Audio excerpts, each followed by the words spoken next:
이스라엘 들으라 생명의 말씀 야훼님은 우리의 주님이시니. 참여 예수님 안녕하세요. 오늘 성경 맛들이기 욥기 22장 1절에서 24장 25절까지 함께 읽겠습니다. 성부와 성자와 성령의 이름으로 아멘. 말씀은 바로 내 곁에 있고 내 입에 있고 내 마음에 있다. 주님, 성령의 빛으로 저희 눈을 여시어 주님의 길을 보게 하시고 저희 귀를 여시어 생명의 말씀을 듣게 하소서. 아멘. 성부와 성자와 성령의 이름으로 아멘.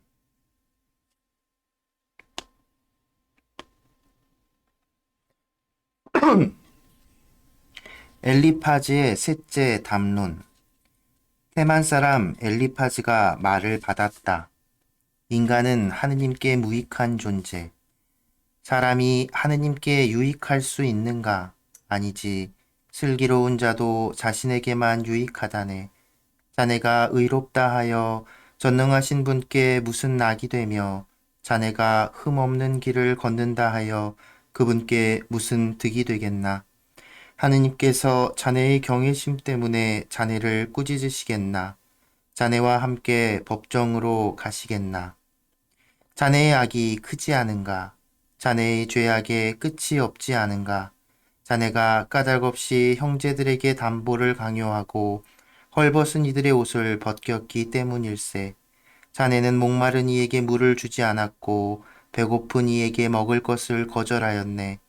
세상은 주먹이 센 자에게 속하고 특권을 누리는 자가 차지하지. 자네는 과부들을 빈손으로 내쫓고 고아들의 팔을 부러뜨렸네. 그래서 그물이 자네 주위를 둘러치고 공포가 갑자기 자네를 소스라치게 한다네. 자네는 어둠을 보지 못하는가? 자네를 뒤덮으려는 저 큰 물을. 하느님께서는 하늘 높은 곳에 계시지 않나? 별들의 끝을 보게 얼마나 높은지. 그런데 자네는 이렇게 말하는군.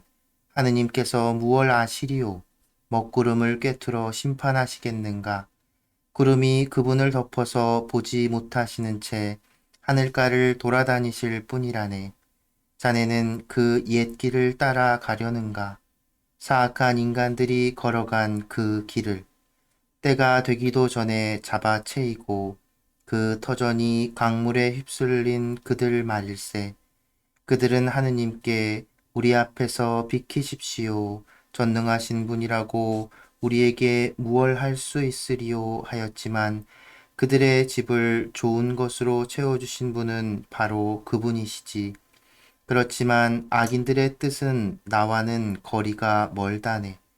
의인들은 보고 즐거워하며 무죄한 이는 그들을 비웃네. 정녕 우리의 적은 멸망하고 그들에게 남은 것은 불이 삼켜버렸다네. 자, 이제 그분과 화해하여 평화를 되찾게. 그러면 자네에게 행복이 찾아올 것일세. 그분 입에서 나오는 가르침을 받아들이고 그분의 말씀을 마음에 새겨두게. 자네가 전능하신 분께 돌아오면 회복될 걸세. 자네 천막에서 불의를 치워버린다면 말일세. 먼지 위로 금을 내던져 버리게. 오피리의 순금까지도 개울의 돌들 사이로 말이네. 그러면 전능하신 분께서 자네의 금이 되시고 자네에게 최상품의 은이 되실 것이네. 그러면 전능하신 분께서 자네의 기쁨이 되시고 자네는 하느님께 얼굴을 들게 될 것일세. 자네가 그분께 기도하면 들어주셔서 자네의 서원들을 채우게 될 걸세. 자네가 일을 결정하면 이루어지고 자네의 길에 광명이 비칠 것이네. 사람들이 내리놀리면 자네는 일어서게 하고 그분께서는 기가 꺾인 이들을 구해주신다네. 그분께서는 무죄하지 않은 이도 구원하시리니 자네의 손의 결백함 덕분에 그는 구원될 것이네. 욥의 일곱째 담론. 욥이 말을 받았다. 하느님의 부재. 오늘도 나의 탄식은 쓰디쓰고 신음을 막는 데 손은 무겁기만 하구려. 아, 그분을 어디에서 찾을 수 있는지 알기만 하면 그분의 거처까지 찾아가련마는 그분 앞에 소송물을 펼쳐놓고 내 입을 변론으로 가득 채우련마는 그분께서 나에게 어떤 답변을 하시는지 알아듣고 그분께서 나에게 무슨 말씀을 하시는지 이해하련마는 그분께서는 그 큰 힘으로 나와 대결하시려나 아니 나에게 관심이라도 두기만 하신다면 그러면 올고준이는 그분과 소송할 수 있고 나는 내 재판관에게서 영원히 풀려나련마는 그런데 동력으로 가도 그분께서는 계시지 않고 선역으로 가도 그분을 찾아낼 수가 없구려. 북녘에서 일하시나 하건만 눈에 띄지 않으시고 남녘으로 방향을 바꾸셨나 하건만 배울 수가 없구려. 그분께서는 내 길을 알고 계시니 나를 시금해 보시면 내가 순금으로 나오련마는 내 발은 그분의 발자취를 놓치지 않았고 나는 그분의 길을 지켜 빗나가지 않았네. 그분 입술에서 나온 계명을 벗어나지 않았고 내 결정보다 그분 입에서 나온 말씀을 더 소중히 간직하였네. 그러나 그분은 유일하신 분, 누가 그분을 말릴 수 있으리요. 그분께서 원하시면 해내고야 마시거늘 나에 대해 결정하신 바를 마무리하시리니 이런 일들이 그분께는 많기도 하다네. 그러니 그분 앞에서 내가 소스라치고 생각만 해도 그분을 무서워할 수밖에. 하느님께서는 내 마음을 여리게 만드시고 전능하신 분께서는 나를 소스라치게 하신다네. 정녕 나는 어둠 앞에서 멸망해 가고 내 앞에는 암흑만 뒤덮여 있을 따름이네. 어찌하여 전능하신 분께는 시간이 없단 말인가? 어찌하여 그분을 아는 이들이 그분의 날을 보지 못하는가? 사람들은 경계선을 밀어내고 가축대를 빼앗아 기르며 고아들의 나귀를 끌어가고 과부의 소를 담보로 잡는데 가난한 이들을 길에서 내쫓으니 이 땅에 가련한 이들은 죄다 숨을 수밖에. 그들은 광야의 들나귀처럼 먹이를 찾아서 일하러 나가네. 그들에게는 사막이 자식들을 위한 양식이 있는 곳, 그들은 들에서 꿀을 거두어 들이고 악인의 포도밭에서 남은 것을 따들이네. 알몸으로 밤을 지새네. 옷도 없이 추위에 덮을 것도 없이 산의 폭우로 흠뻑 젖은 채 피할 데 없어 바위에 매달리네. 그들은 아버지 없는 자식을 젖가슴에서 빼앗아가고 가련한 이가 위에 걸친 것을 담보로 잡는다네. 그들은 알몸으로 옷도 없이 돌아다니고 굶주린 채 곡식단을 나르며 돌담 사이에서 기름을 짜고 목마른 채 포도확을 밟는다네. 성읍에서는 사람들이 신음하고 치명상을 입은 이들이 도움을 빌건만 하느님께서는 이 부당함에 관심도 두지 않으시는구려. 이들은 빛의 적이 된 자들, 광명의 길에 익숙하지도 않고 그 행로에 머무르지도 않는다네. 살인자는 새벽같이 일어나 가련한 이와 가난한 이를 살해하고 밤에는 도둑처럼 된다네. 땅거미가 지기를 노리는 간음자의 눈, 어떤 눈도 나를 못 보리라 생각하며 얼굴에 가리개를 쓰네. 도둑은 어둠 속에서 남의 집에 침입하고 낮에는 안에서 문을 걸어 잠그니 빛을 알지 못한다네. 저들 모두에게는 아침도 암흑이니 암흑의 공포에 익숙하기 때문이네. 그는 삽시간에 물 위로 떠내려가고 그의 토지는 이 땅에서 저주를 받아 그는 포도밭 가는 길에 들어서지도 못하네.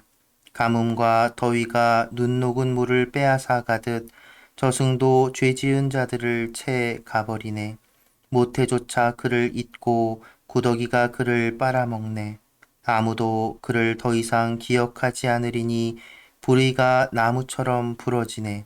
그가 아이를 낳지 못하는 여인을 착취하고 과부에게 선행이라고는 베푼 적이 없기 때문이지. 그분께서 힘 있는 자들을 당신 권능으로 오래 살게 하시어 그가 번창한다 해도 제 생명에는 자신이 없다네.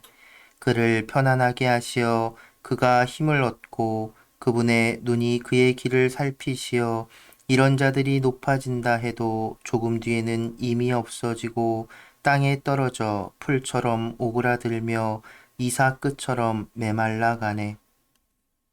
그렇지 않은가? 그렇다면 누가 나를 거짓말쟁이라 하고 누가 내 말을 무효로 만들 수 있겠는가? 성부와 성자와 성령의 이름으로 아멘. 말씀은 내 발의 등불이요 나의 길의 빛이옵니다. 주님, 저희가 성경을 생명의 말씀으로 믿고 기도하며 살고 선포하게 하시어 언제나 성령 안에서 평화와 기쁨을 누리게 하소서. 아멘. 성부와 성자와 성령의 이름으로 아멘. 참여 예수님, 안녕하세요. 네, 귀정 끝나고 오랜만에 여기서 구경 맛들기 함께 합니다. 오늘도 욥기 계속해서 함께 읽고 있는데요. 음, 계속 반복되고 있죠. 이 가장 긴 부분을 차지하는 욥기의 이 세 친구와 욥의 대화, 비슷한 주제, 같은 주제죠. 같은 주제를 계속 반복하고 있습니다. 그런데 그 내용들을 보면 이제 세 친구의 말들은 점점 뭐랄까 욥을 그냥 뭐랄까 나쁜 놈으로 악인으로 그냥 단정 짓는 듯한 그런 모습을 볼 수 있고요. 거기에 대해서 욥은 계속해서 그 반박을 하고 있는 그런 내용입니다. 뭐 내용적으로는 크게 더 다룰 것은 없어 보이는데 이제 엘리파즈의 말들 중에 이제 22장 5절 이하의 내용들을 보면 뭘까요? 그 복음에서 있었던 우리 예수님께서 이제 최후의 심판에 대해서 비유를 통해서 말씀하셨던 그 이야기가 생각나는 구절입니다. 어쩌면 그러니까 이 구약 성경 예수님께서 그 비유를 말씀하셨던 그것이 이렇게 이런 구약의 내용들 이야기들 그 율법 내용들을 가지고서 만든 그 사람들에게 했던 그러니까 완전 새로운 이야기가 아니었다는 거죠. 복음에 나오는 예수님의 비유, 최후 심판 비유 어떻습니까? 그 최후 심판 때 이렇게 응? 두 양쪽으로 이렇게 나누고 한쪽은 지옥에 가고 한쪽은 벌을 받고 한쪽은 이제 보상을 받게 되리라는 그 이야기. 근데 그 기준이 예수님께서 말씀하신 그 기준이 내가 헐벗을 때 먹을 것을 주고 헐벗을 때 옷을 주고 배고플 때 목마를 때 굶주릴 때 밥을 먹을 것을 주고 이런 기준이잖아요. 바로 딱 그 이야기가 이 7절, 6절부터 딱 나오죠. 헐벗은 이들의 옷을 벗겼기 때문이고, 자네는 목마른 이에게 물을 주지 않았고, 배고픈 이에게 먹을 것을 거절하였고, 세상, 이런 과부들의 빈손으로 내쫓고. 그러니까 이게 예수님이 그냥 완전 새로운 말씀하신 게 아니라 하나님께서 이미 구약의 율법을 통해서 이스라엘 유대인들에게 제시하신 그 어떤 기준이라는 거죠. 악인과 선인에 대한 기준. 근데 그것이 진짜 현실에서 지켜졌는가 생각해 보면 사실은 뭐 오늘날 우리도 예수님을 믿고 따르는 우리도 사실은 그 기준에 부합하는지 생각해 본다면 어, 자신할 수는 없지요. 단지 내가 죄를 짓지 않는 것만으로 끝나지 않는다는 겁니다. 어, 그러니까 또 이 이웃이라는 것은 이웃의 아픔, 이웃의 고통, 어려움에 눈을 돌리지 않는 것, 무관심하지 않은 것. 그 사랑의 반대말이 무관심이라 하잖아요. 그 무관심한 것도 바로 악이고 죄라는 것을 우리는 생각해 봐야 할 것 같습니다. 최근 미얀마 관련된 이렇게 보도들이 굉장히 마음 아프게 다가오는데요. 그것에 대해서도 남 일이다, 나하고 상관없는 일이다, 그냥 지나치지 않고, 직접적으로 우리가 뭔가를 할 수 없더라도 관심을 갖고, 기도하고, 또 지지해주고, 응원하는 것, 그것으로 분명 우리가, 그들에게 큰 힘이 되어줄 수 있고, 또 그것이 하느님을 따르는 우리들이 해야 되는 일이라고 생각을 합니다. 어쨌든 그런 내 주변에서 일어나는 일들에 대해서 모르는 척하지 않는 것, 그것이 우리에게 굉장히 필요한 일이라 생각이 드네요. 그 그러면서 욥이 이제 뭐 그 말에 자기를 이제 자기가 잘못했으니까 이렇게 죄를 지은 거라는 것에 대한 그런 비판에 직접적인 반응을 하기보다는 이제 소제목으로 붙여는 하느님의 부재 그리고 하느님의 현존 여기서도 볼 수 있는 것처럼 이제 욥이 고통스러운 건 하느님의 부재, 하느님이 계시지 않는 것 같은 느낌을 받기 때문이에요. 하느님이 계시다면 내가 무죄하다는 거, 내가 잘못이 없다는 것을 이렇게 아실 텐데, 그리고 좀 내가 그 하나님께 이렇게 뭐랄까 변명이라도 좀 할 텐데 전혀 하느님이 계시지 않은 것 같은 느낌을 받고 있는 것 그것이 사실은 어쩌면 욥이 경험하는 더 큰 아픔이고 고통일 겁니다. 그런 관련된 사항은 이제 뒷부분에 가면 또 분명하게 드러나게 될 겁니다. 그래서 다시 생각해 보게 되는 건 바로 우리가 믿는 하느님의 이름, 예수님의 이름. 예수님은 임마누엘 하느님이잖아요. 임마누엘 하느님, 곧 우리와 함께 하시는 분. 그러니까 우리가 생각하는, 우리가 바라는 이런 것들을 해결해주고 우리 어려움을 이렇게 해소해주는 해결자 내지는 어떤 뭐 그런 존재가 아니라 우리 곁에 함께 하시는 분이라는 겁니다. 근데 그것은 구약에서 말하는 소위 율법에서 말하는 하나님도 다르지 않다는 거죠. 유배에서 이끌어주고 성막을 통해서 또 이스라엘 백성이 함께 하시겠다는 그 약속, 그것을 이제 우리가 그러니까 우리가 하느님을 저버리지 않는다면, 그분의 길에 벗어나지 않는다면, 그분께서는 우리와 함께 하시는 분이라는 것. 근데 욥이 지금 겪고 있는 건 고통은 하나님의 그런 부재를 체험하고 있는 거죠. 근데 우리도 실제로 살아가다 보면 정말 하나님이 계시는가 싶은 그런 하나님이 계시지 않은 것 같은 어떤 그런 절망의 순간들 경험하잖아요. 그런데 하나님이 정말 계시지 않을까? 그렇지 않다는 거죠. 이제 그 내용은 이제 후반부에 가면 이렇게 풀어져 나오고 또 다시 구체적으로 이야기가 될 겁니다.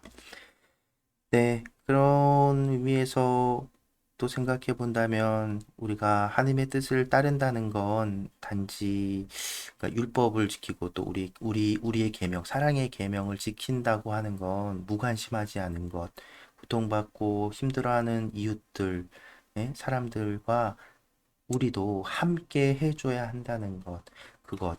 그러니까 뭐 어줍지 않은 어떤 위로의 말보다 그저 옆에서 이렇게 다독여 줄 수 있는 그런 함께함. 하나님께서 그런 분이셨고 예수님은 실제로 그렇게 삶을 통해 보여주셨죠. 우리도 그렇게 함께 해줄 수 있는, 그래서 하나님의 현존을 느끼게 해줄 수 있는 그런 신앙인이 될 수 있으면 좋겠습니다. 그래서 오늘 준비한 노래는 소망이라는 노래로 유승훈 프란치스코 형제님이라는 생활성가 가수신데요. 얼마 전에 돌아가셨어요. 며칠 전에. 그래서 이분은 이제 휠체어를 타고 몸이 불편한 와중에도 이렇게 오랫동안 이렇게 우리 가톨릭 성가를 통해서 또 이 찬양을 통해서 찬양 사도라는 이제 그 직분에 열심히 노력하셨던 그런 분인데요. 병환으로 세상을 떠나셨다는 소식을 전해 듣고 그분의 노래 소망이라는 노래를 함께 들어봤으면 좋겠습니다. 제가 또 영상 끝에 이분과 관련된 그 영상들 올려드릴 테니까 한번 보시고 또 고인을 위해서 또 기도해 주시기를 부탁드립니다. 이 소망이라는 노래 보면 오늘 우리가 생각해 보고 싶은 그 내용들도 담겨 있어요. 고통 중에 있는 이들, 아픈 이들에게 우리가 함께 해줄 수 있다면, 그런 내용들을 담고 있는 소망 노래 함께 들으며 오늘 마무리합니다. 네, 오늘도 함께 해주셔서 감사합니다.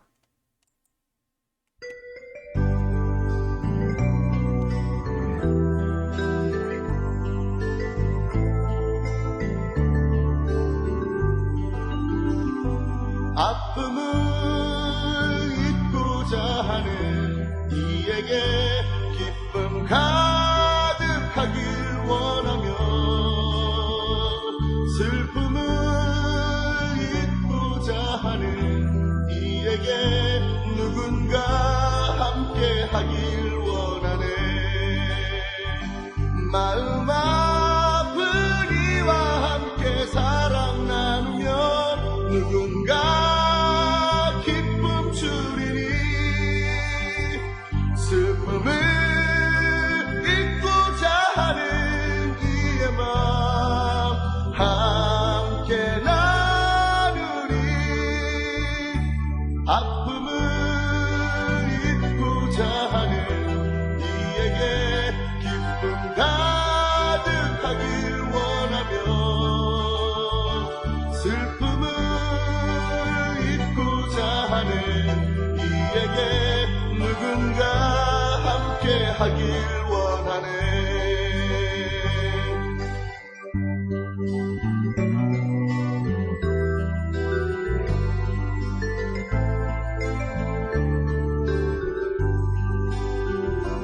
마음 아픈 이와 함께 사랑 나누면 누군가 기쁨 주리니,